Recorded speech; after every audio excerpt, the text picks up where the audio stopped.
On se retrouve aujourd'hui avec l'émission Un café avec votre député. Malheureusement, le mois passé, on a été absent avec cette émission-là. C'est pas qu'on ne l'avait pas enregistrée, mais bien que notre carte SD a décidé de ne pas nous permettre de diffuser cette émission-là, le fichier a décidé de se corrompre dans le transfert vers l'ordinateur. Donc malheureusement, on n'a pas pu vous présenter cette émission-là. On a quand même gardé les questions qui étaient dans l'émission précédente pour vous les ramener à la fin. On va parler de différents dossiers avec notre député. On va l'accueillir, M. Sébastien Lemire. Bonjour. Bonjour François. Merci d'avoir une fois de plus accepté notre invitation. Merci, puis je tiens à dire que j'ai aucun lien avec la corruption de ta carte, Non. évidemment. Effectivement, là, c'est un problème. Je dénonce la corruption et je trouve que c'est inacceptable.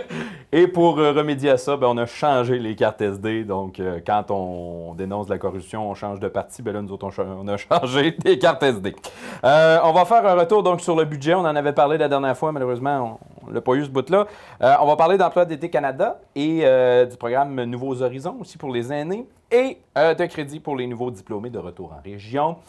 Je commencerai donc avec ce fameux retour sur le budget. C'est peut-être un peu loin dans la mémoire, mais quand même encore frais.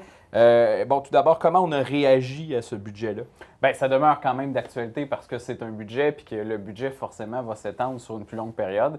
D'abord, il y avait des bonnes choses dans le budget, il faut se le dire. Ce n'était pas que négatif. Moi, je pense qu'il y a eu des avancées au niveau de l'aérospatiale, des avancées au niveau de la foresterie, notamment des secteurs dans lesquels le gouvernement fédéral n'était pas présent. Mais le Bloc québécois, on a voté contre, évidemment pas pour déclencher des élections comme veut nous faire dire le premier ministre, mais parce que le principe pour nous, c'était qu'on est en temps de pandémie. On demeure quand même en temps de pandémie, malgré les bonnes nouvelles quand même.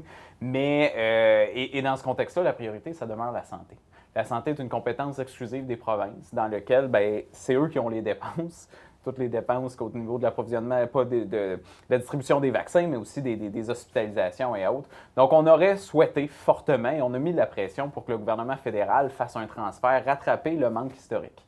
De l'ordre de, avant, c'était de l'ordre de 50-50, c'est descendu à l'ordre de 22 % des dépenses, faire un rattrapage de 35 %. Ça représente 28 milliards à peu près, ce qui, dans un budget où ce que tu atteins ta dette de plus de 1000 milliards, ça aurait été possible de s'entendre sur le niveau de 28 millions qui aurait fait toute la différence dans le budget du gouvernement du Québec et des provinces.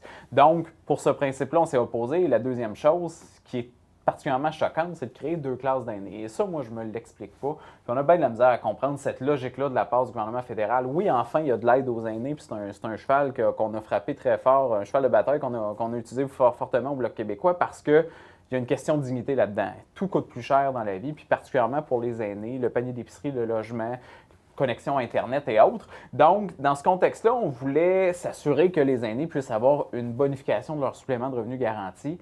Et le gouvernement fédéral a dit oui, mais à partir de 75 ans. Et on y reviendra, ça, parce que ça a été une question du public, là. Le fameux 75 ans, on y revient à la fin de l'épisode. OK. D'autres dossiers dans ce budget-là qui ont retenu l'attention? Bien, on voit que le budget au niveau des communautés autochtones a augmenté de façon importante. Donc, tu sais, c'est pour ça que je dis qu'il y a des éléments de bonnes nouvelles. L'ironie, c'est qu'on dirait que c'est un budget qui devait servir de trempe de lancement vers une élection. Ça faisait plusieurs semaines, plusieurs mois même qu'on était un peu drillé dans cet esprit-là, de dire que le budget est un lancement vers l'élection en temps de pandémie, ce qui est un peu ironique. Et finalement, 2 jours après, c'est comme si le budget avait été fait et oublié. Donc, ce lancement-là de plateforme électorale des libéraux, qui devait être le salut du Canada, finalement, après 2 jours, on n'en parlait plus. Ça, c'est un peu ironique.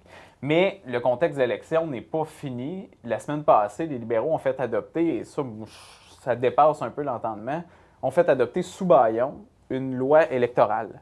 Donc, l'ensemble des partis politiques représentés au Parlement n'a pas pu s'exprimer sur le projet de réforme de la loi électorale dans un contexte de pandémie, comment qu'elle s'applique. Ça s'est fait sous bâillon avec la complicité du NPD. Donc, pourquoi qu'on veut absolument accélérer ça? Est-ce que c'est la volonté d'aller en élection, même si on était en pandémie? La prochaine fenêtre, semble-t-il, est à la mi-août. Donc, ça sera quelque chose à voir, mais pour moi, pour le Bloc québécois, ça demeure clair. Si c'est bon pour le Québec, on va être en faveur. Si c'est pas bon pour le Québec, on reste contre. Puis dans ce budget-là, rien pour la santé, rien pour les aînés dès 65 ans, on a voté contre le budget. Il faut le dire, là, on va faire une parenthèse élection. ça plane au-dessus des élus depuis plusieurs mois, là, cette rumeur de possible élection à venir. Là. Bien, c'est sûr que ça fait partie d'un contexte d'un gouvernement minoritaire. Déjà là, ça va faire 1 an et demi. La durée moyenne de survie d'un gouvernement minoritaire dans les pays, disons, de parlementarisme britannique, c'est à peu près ça, un an et demi. Moi, le plus longtemps qu'on pourra évoluer là-dedans, je pense le mieux que c'est, parce que c'est intéressant. En ce moment, on arrive dans les étapes de rapport de nos comités. On a fait venir beaucoup de témoins qui venaient nous parler de différentes situations. Mais là, on arrive dans des étapes de recommandation et de travail, puis d'adopter des projets de loi. Donc, tout le processus législatif, bien, on a des éléments sur lesquels on peut dire, bon, mais ça, c'est un gain. Je prends un exemple, si tu me permets, le projet de loi C-208, qui est un projet de loi qui vient des conservateurs, mais qui est sur les transferts de fermes dans des contextes apparentés. Faire en sorte que si jamais tu vends ta ferme à ton enfant, bien, tu vas être taxé, imposé beaucoup plus que si tu le vends à un étranger. Dans une région comme la nôtre, c'est catastrophique. On cherche la relève en agriculture, elle est de plus en plus présente, mais un parent qui veut vendre à son enfant paye beaucoup plus d'impôts, taxé sur le dividende. Donc, on a une perte là. C'est vrai pour tout type d'entreprise. Et là, ce projet de loi-là, qui a été voté et passé par l'opposition, bien, a été voté en 3e lecture. Là, il est rendu au Sénat. Donc, on est assez confiant qu'il va pouvoir revenir, être accepté, puis là, avoir sa sanction royale. C'en est un exemple parmi d'autres, mais en ce moment, on est capable de faire des gains au niveau législatif, puis ça vient une période intéressante. Puis ça permet un échange peut-être des fois plus houleux entre les partis, mais il y a quand même les idées de chacun des partis qui... Ça fait partie de la game, ça, malheureusement, on n'y échappe pas, là. Sinon, bon, c'était le premier budget. Comment on a vécu ça, ce premier budget? Bien, la réalité, c'est que l'Ontario avait perdu un peu le contrôle du virus. Fait que je l'ai vécu à distance de Rouyn-Noranda. Ça fait déjà à peu près 1 mois que je ne suis pas allé sur la colline. Normalement, je m'attends à y retourner dès la semaine prochaine, mais durant ce mois-là, donc le budget a été fait à distance.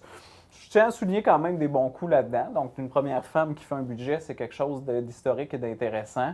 La reconnaissance qui a été donnée, exemple, à Mme Marois et le programme de garderie. Après ça, bon, mais est-ce qu'il y a un empiètement dans les champs de compétences des provinces? Encore une fois, absolument. Pourquoi qu'on ne fait pas juste transférer l'argent? Pourquoi qu'on ne baisse pas les impôts fédéraux pour permettre au Québec de pouvoir peut-être augmenter les siennes si on veut pouvoir dépenser en se disant que, bon, la priorité, c'est les garderies. La priorité, c'est les CHSLD. C'est des compétences provinciales. Et cet empiètement-là est dangereux, crée un précédent de friction. Ça, c'est l'élément qui va rester à avoir. Mais ça demeure que si jamais il y a une élection, ces éléments-là tombent et ça sera des promesses, des engagements qui vont être lancés dans les airs. Pour le reste, j'aimerais ça te parler d'aînés, puis je comprends que je peux pas le faire tout de suite. On y va bientôt. Sinon, nous, on fait une courte pause. On revient après la pause. On va parler d'argent pour la région.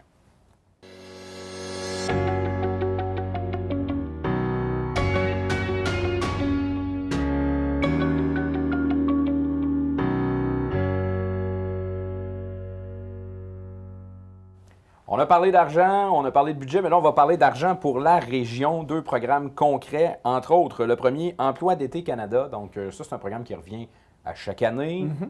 Il y a beaucoup d'argent qui revient dans la région cette année. Bien, c'est une particularité qu'on gère comme bureau de député, évidemment, avec le support du gouvernement fédéral. Et c'est donc Emploi été Canada, des fameux jobs pour les jeunes. C'est plus juste les étudiants maintenant. On parle de 8 semaines où les jeunes peuvent avoir des expériences de travail concrètes en région et là, qui peuvent s'étaler jusqu'en février cette année. Oui, il y a plus d'argent. Le contexte COVID l'année passée a fait en sorte qu'il y avait plus d'argent, puis encore cette année. Est-ce que ça va être permanent? Est-ce qu'on va garder ce niveau-là l'année prochaine? Ça, je ne le sais pas. Mais dans la région, c'est un programme qui fonctionne très bien. On a beaucoup de demandes. Notamment, je pense, la contribution d'Yves Dumoulin chez nous, qui gérait le programme quand il était à Service Canada, qui l'a fait pour Christine Moore, puis il continue de le faire chez nous, ce qui fait qu'on a beaucoup de demandes. La stratégie qu'on a faite dans la circonscription d'Abitibi-Témiscamingue, donc là, les 4 MRC que je couvre, Abitibi ici, Abitibi-Ouest, Rouyn-Noranda et le Témiscamingue, c'est 404 emplois pour un montant d'1 500 000. Donc, c'est des montants qui sont très importants. Puis, si je compare aussi aux autres circonscriptions, mais nous, la stratégie qu'on a mis de l'avant, c'est de s'assurer que chacun qui fait une demande puisse avoir accès au moins à 1 à 2 étudiants. Donc, plus d'employeurs, peut-être un moins grand nombre. Quelques exceptions, très rares. Le Zoupajo en est une aussi dans les contextes d'agrandissement qu'ils ont. La Corporation de la Maison du Mulon aussi qui gère 3 sites touristiques à Rouyn-Noranda. Mais sur le reste, on a essayé de plafonner un peu pour assurer un meilleur déploiement possible des ressources. Mais donc, c'est ça, c'est pouvoir faire la différence. On sait, bon, ici, TVC7 en a eu, que ce soit boréalais, que ce soit les fermes Holcim et Bachère. Je peux t'en nommer là, plusieurs dans le coin ici, les corporations de la fête et des festivals d'Amos, enfin H2O, le festival. Donc, c'est des ressources qui vont pouvoir faire la différence pour la tenue d'événements ou de projets sur le terrain. Et c'est un beau programme qui, effectivement, a été créé puis qui a un peu plus d'argent cette année. Puis moi, ben, comme député, l'impact que je peux avoir, parce que c'est des programmes qui sont normés. Donc, c'est des grilles, on cote là-dedans, mais on a une possibilité d'amener des critères, des choses qui nous tiennent à cœur. Ben, moi, la première chose que j'ai mis, c'est l'agriculture. Déjà, l'année passée, on avait 25 places supplémentaires qui se sont ajoutées par circonscription. Ben, ça a été des fermes qui ont été créées, surtout dans le contexte de COVID, parce que les demandes avaient été faites avant qu'il y ait le déclenchement de la COVID. Donc, l'agriculture demeure un critère, l'aspect touristique demeure un critère, l'aspect événementiel, l'aspect de développement régional, puis les municipalités de moins de 5 000 habitants, ça peut être des quartiers aussi. Mais donc, c'est 5 lieux dans lesquels, si jamais tu coches ces cases-là, bien, ça te fait des points supplémentaires qui permettent de te donner plus de chances d'avoir accès à ces ressources-là de jeunes. Et ce qu'il faut dire, c'est que dans la plupart des cas, ce sont des emplois qui sont formateurs aussi pour ces jeunes-là. Puis c'est une expérience de travail en région. Ça permet de jouer, de créer le réseau de contacts, de prendre des expériences. Je pense à la personne qui va pouvoir être engagée avec toi, François. C'est absolument fantastique de pouvoir toucher à tout dans différents médias, la télé, les radios et autres. Fait que non, je pense que on est vraiment gagnant d'avoir accès à ce programme-là, surtout dans un contexte de pénurie de la main-d'œuvre comme on est en région de Abitibi-Témiscamingue, d'avoir ces expériences-là pratiques. Ça nous donne des occasions de ramener nos jeunes chez nous. On a parlé de 2 millions. Il y a un autre programme, celui Nouveaux Horizons pour les aînés. Donc, lui a eu un montant de 500 000 Donc, encore là, on est une des circonscriptions qui a frappé fort là-dedans. Puis, je donne encore le crédit à Yves Dumulon qui a toujours été, qui est très bon pour faire la promotion des programmes depuis plusieurs années. Donc, c'est un programme qui est connu chez nous. Des exemples, le Cercle des infirmières ici, un programme pour bouger mieux. Ça peut être des initiatives qui touchent les aînés, un maximum de 25 000 Encore là, c'est des programmes qui sont normés, qu'il faut appuyer avant une certaine date. Donc, si jamais il y a des groupes d'aînés qui nous écoutent et que ça les intéresse pour des programmes, des fois, il y a un projet d'ébénisterie, par exemple, qui s'est créé. Donc, vous avez besoin d'infrastructures, mais aussi des programmes d'animation ou quelque chose. C'est un programme dans lequel, à chaque année, on peut aller chercher des sommes supplémentaires. Donc, comme élu, c'est des exemples de programmes auxquels on peut avoir un peu une influence. Ça reste des programmes normés. Là. Je ne peux pas moi dire que j'aime bien cette personne-là, fait que je vais m'assurer de lui donner les sous. Ça ne marche pas comme ça. Ça marche selon les critères des programmes, mais en même temps, on peut avoir une influence par nos critères de quels qu'on juge que c'est notre priorité. Donc, il y a une forme de décentralisation là-dedans. C'est très démocratique comme programme. C'est peut-être un des rares endroits où on sent que les ressources ne sont pas concentrées vers les grands centres, mais s'adaptent aussi à nos milieux plus ruraux.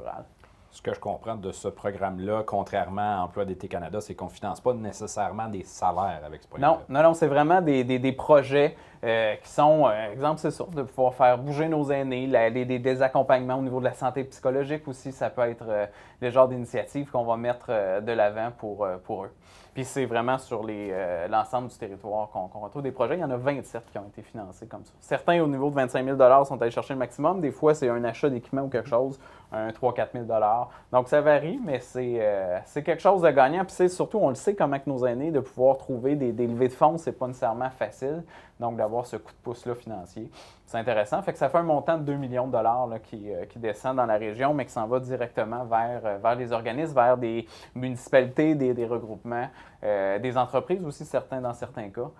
Pas pour Nouveaux Horizons, mais pour les Emplois Été Canada. Fait que non, c'est agréable comme nouvelle. Et comment on fait pour aller chercher ces programmes-là quand on est une organisation ou on parlait des aînés? Comment on va chercher ce programme? Le plus simple que je dirais, si vous êtes en train de nous écouter, téléphonez au bureau, envoyez-nous un courriel ou un message par le site internet lemire.info, par ma page Facebook pour dire, quand il va y avoir le nouvel appel d'offres, contactez-nous, on va s'assurer de pouvoir le faire, mais ce sont des programmes qui ont une date. Donc, dans le cas de Emploi Été Canada, c'est au mois de février. Nouveaux Horizons, si ma mémoire est bonne, c'était octobre-novembre.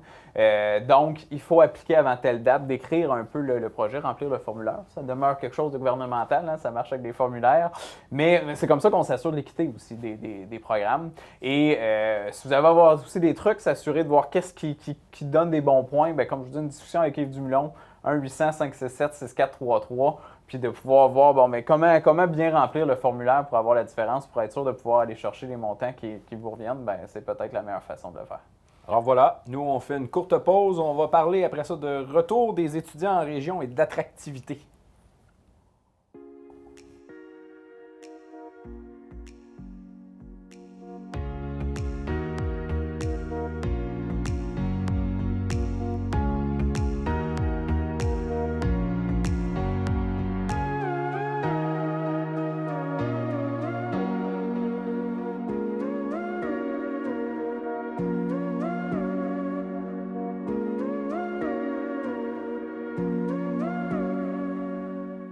Vous possédez une entreprise, un commerce ou faites partie d'un organisme et vous souhaitez augmenter votre visibilité? Vous souhaitez faire la promotion d'un événement, d'un produit ou d'un service? Médiaté a la solution. Nous pouvons maintenant créer pour vous une capsule promotionnelle animée. Profitez de cette belle nouveauté afin de vous démarquer et capter l'attention de votre public.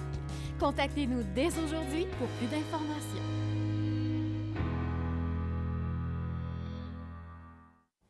On va parler maintenant de retour en région et d'attractivité pour les étudiants. Le projet de loi C-295 qui a été déposé par votre collègue dans Rimouski, Neigette, Témiscouata, les Basques. Parlez-nous un peu de ce projet-là. Bien, c'est un projet qui, moi, me tient particulièrement à cœur. Puis sur la même logique qu'on disait tantôt, de donner des expériences aux étudiants, il faut trouver une façon, dans un contexte de pénurie de la main-d'œuvre, c'est la priorité de la région. Et dans ce contexte-là, de donner des expériences de travail, il faut être attractif. On a un défi après ça sur la rétention comme région, puis ça, je trouve ça important de le nommer. Mais comment qu'on attire un nouveau diplômé qui vient de la région pour le ramener en région, mais aussi pour attirer des gens de l'extérieur? Bien, un crédit d'impôt de l'ordre de 3 000 sur 2 ans qui peut faire la différence pour dire, bon, ben moi, l'expérience de travail en région, je vais aller la saisir. Et ça se fait au provincial depuis 2003, un montant de 8 000 et on voit l'impact que ça fait. C'est 25 000 personnes qui l'avaient demandé en 2016.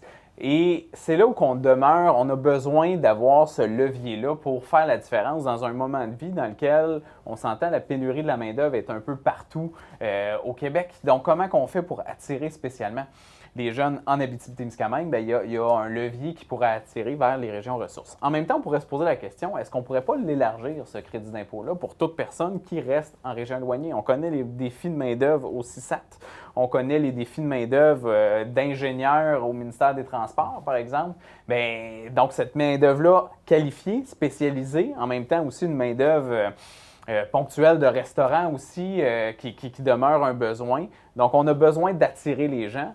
Ça coûte un peu plus cher, souvent, vivre en région, les frais de transport et autres. Bien, est-ce que ça pourrait s'appliquer de façon plus large? Il y a un premier pas qui est fait avec le projet de loi C-295 pour attirer les nouveaux diplômés, leur donner une expérience de travail. Ce montant-là, 3 000 aussi, peut faire la différence pour éponger des dettes d'études. On est ressortis de là pas mal tous avec des dettes d'études. Donc, de ne pas retarder les projets de fonder une famille, d'acheter une maison, puis de se lancer dans la vie formellement, puis de le faire en région. C'est des avantages que j'y vois.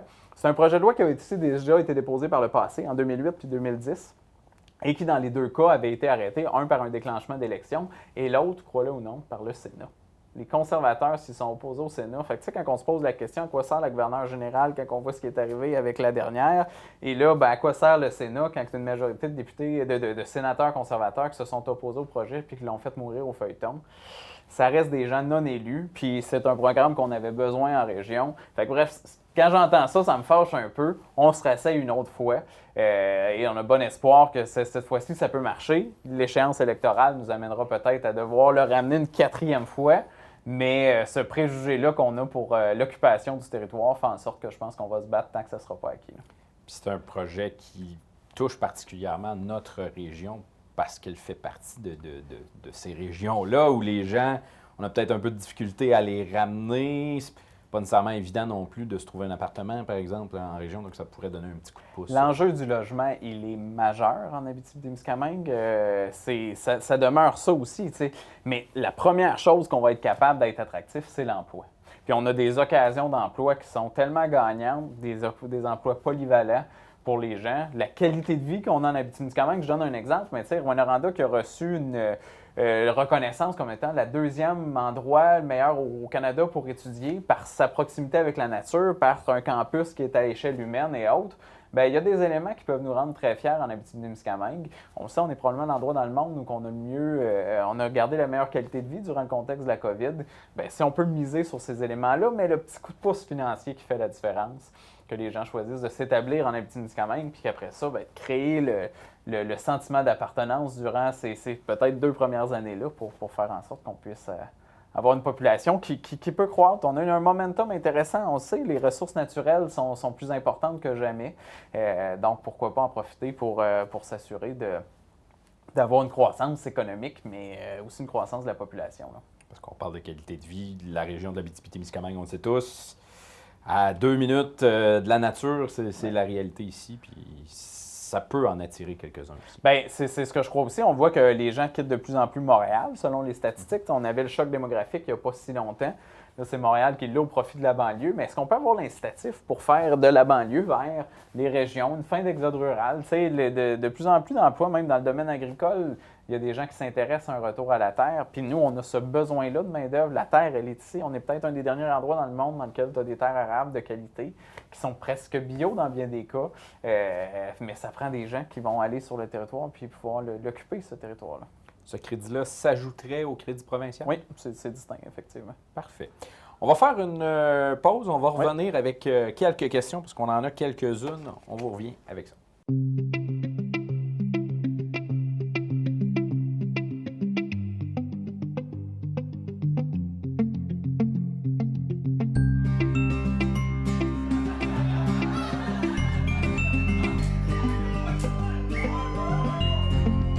Le 24 octobre dernier, c'était la journée mondiale de lutte contre la polio. Et là,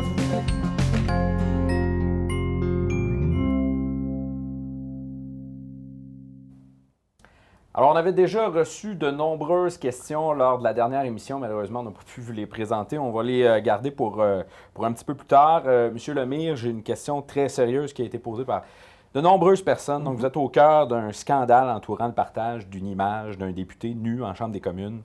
Qu'est-ce que vous avez à dire sur ce dossier? Ben, malheureusement, pour le contexte présent, ce que j'avais à dire, je l'ai dit en Chambre, c'est-à-dire que je d'abord présenter mes excuses à la personne concernée, puis que je ne peux pas faire autre commentaire que ce qui a été fait, parce qu'il peut y avoir une procédure judiciaire, ce qu'il en est. Évidemment, c'est à refaire, je ne le referai pas, mais dans aucun cas, c'était fait pour une photo qui devait circuler. C'était pour présenter une irrégularité qui s'est présentée. J'ai voulu la souligner et s'assurer qu'elle puisse être traitée. À partir de là, j'ai aucune idée de ce qui est arrivé.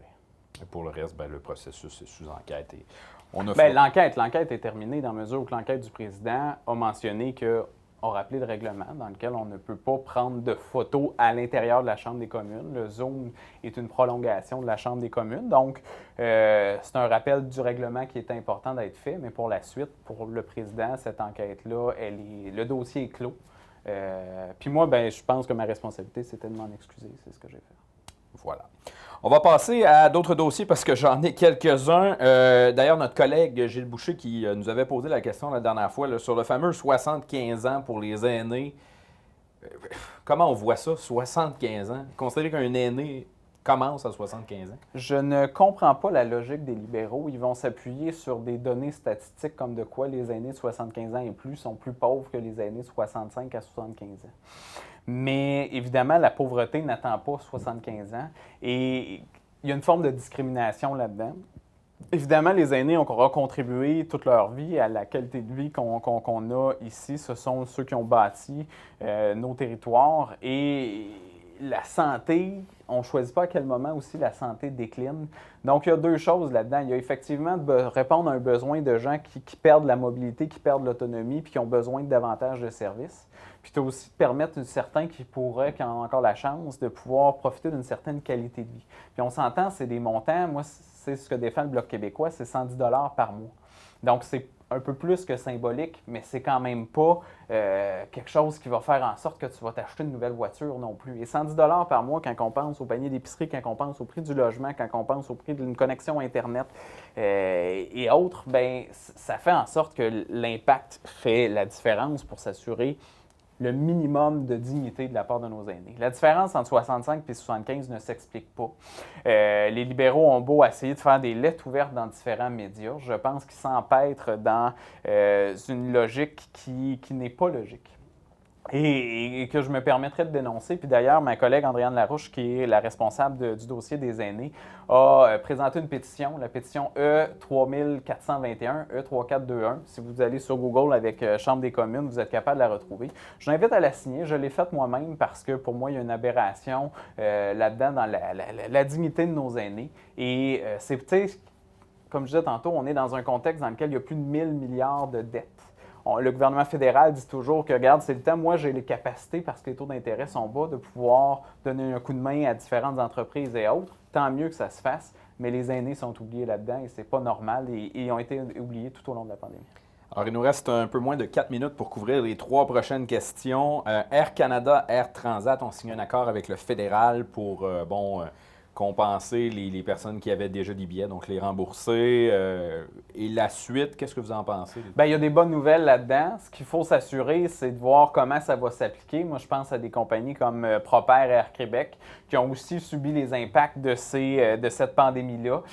S'assurer que si on ne recrée pas le monopole d'Air Canada qui a fait mal à la région, qui faisait donc du dumping sur les prix, puis une espèce de concurrence un peu déloyale, je pense qu'Air Canada a eu des lacunes à bien servir la région par le passé. Après ça, bien, il y a quand même des bonnes nouvelles, c'est de s'assurer la base, c'est que ceux qui avaient des billets qui ont été annulés dans le contexte de la COVID, bien, vont pouvoir être remboursés, donc tant du côté d'Air Canada puis d'Air Transat, puis d'assurer la survie de ces compagnies aériennes-là et qui n'ont pas été rachetées, exemple, par des compagnies américaines ou européennes ou chinoises, bien, ça, c'est quand même le gros bon sens dans les circonstances. Hein. Est-ce qu'au final, c'est pas de prendre l'argent de la poche des contribuables pour la redonner aux contribuables? Tout à fait. Tout à fait. On ne se le cachera pas, c'est un peu ça. En même temps, ben, il y a une forme d'injustice aussi là-dedans. Oui, c'est les contribuables. En même temps, il y a des gens qui ont économisé toute leur vie pour aller à un voyage. Puis, en même temps, ils n'ont pas pu en profiter. Pourquoi ceux-là seraient pénalisés davantage? C'est un contexte qui est assez universel que personne n'a vu venir, la COVID. Là. Fait que... Effectivement. NAV Canada, le dossier de Rouyn-Noranda, c'en est où? Le dossier de NAV Canada, NAV Canada a fait une annonce avec le ministre Albraga pour dire que les aéroports des régions nordiques et éloignées, ces dossiers-là allaient être mis de côté, comme de quoi l'étude n'allait pas être poursuivie. Ce qui est curieux là-dedans, c'est que jamais on a vu le nom de Rouyn-Noranda être apparu, mais on n'est pas capable d'avoir une réponse claire de la part du ministre à savoir est-ce que l'aéroport de Rouyn-Noranda fait partie de ces études-là. Parce que sans l'étude, tu ne peux pas annuler ou arrêter un service. Donc, le service de nuit est maintenu actuellement, mais ça demeure quand même dans les limbes. Puis c'est tellement frustrant parce que c'était le cas avec Garneau, ça reste le cas avec Albraga. Puis je tiens à dire, c'est pas tous les ministres libéraux, mais quand on leur écrit, on n'a pas de réponse. Et ça, pour moi, c'est absolument inacceptable. Ça demeure une situation qui est névralgique pour Rouyn-Noranda, pour la Abitibi-Témiscamingue. On a besoin d'offrir un service. Puis souvent, c'est que la réalité, c'est qu'on est des débuts et des fins de ligne d'aéroport. L'avion va commencer ici, se promener, va aller revirer un peu partout au Canada, puis va finir à Rouyn-Noranda. Donc, le fait, si une tempête de neige, si on est décalé, bien, c'est des services durant la nuit. Les pilotes n'osent plus venir, donc obligé d'avoir des nuits à l'hôtel, les familles qui ne peuvent pas s'unir. Donc, ça devient des désagréments énormes. Donc, c'est un dossier sur lequel je veux ramener en chambre parce que ça prend des réponses. Et rapidement, dans la dernière minute de l'émission, on va parler du centre d'hébergement. Il y a une idée qui est ressortie au niveau de Rouyn-Noranda en cancérologie. Où on pourrait... C'est une idée qui est sortie du bureau parce que on savait que le 44 Avenue du Lac, donc le bâtiment vitré là, qu'on a dans le centre-ville de Rouyn-Noranda, à proximité de l'hôpital et du lac Ossico, est maintenant jugé excédentaire. Donc, il y a une première appel d'offres au niveau fédéral qui vient d'être terminée. Donc, le timing est là pour moi pour dire à la communauté, bien, cet édifice-là devrait aller pour de l'hébergement au centre de cancérologie. On s'entend, c'est davantage des gens de l'ensemble de la région qui se déplacent pour avoir des traitements au niveau du cancer. Donc, il y a d'autres différents services qui pourraient être offerts dans ce bâtiment-là. On parle peut-être de créer une vingtaine de chambres par la Fondation du Centre hospitalier de Rouyn-Noranda. Mais c'est que le gouvernement fédéral, ça vaut à peu près 1,3-1,5 million au prix du marché. Donc, d'abord, lancer le message, cet édifice-là, on ne veut pas nécessairement qu'une minière le rachète pour faire son siège social, mais que ça soit à la communauté. Puis que le fédéral doit mettre de l'eau dans son vin parce qu'on ne fera pas une levée de fonds en région pour juste l'envoyer dans les coffres d'Ottawa. Parce que ça reste notre argent, on l'a payé avec nos taxes et nos impôts. Puis après ça, bien, on envoie l'argent. Puis on se rappelle que le gouvernement fédéral fait plus de 1000 milliards de dettes. Là. Fait que ce 1,5 million-là ne vaut pas grand-chose, mais nous, on veut l'offrir dans des services à la population. Alors voilà, c'est malheureusement tout le temps qu'on avait. On pourra se reprendre dans une autre émission. Merci beaucoup encore une fois d'avoir accepté l'invitation. Merci François, merci à toi. Merci à ton équipe. À la prochaine.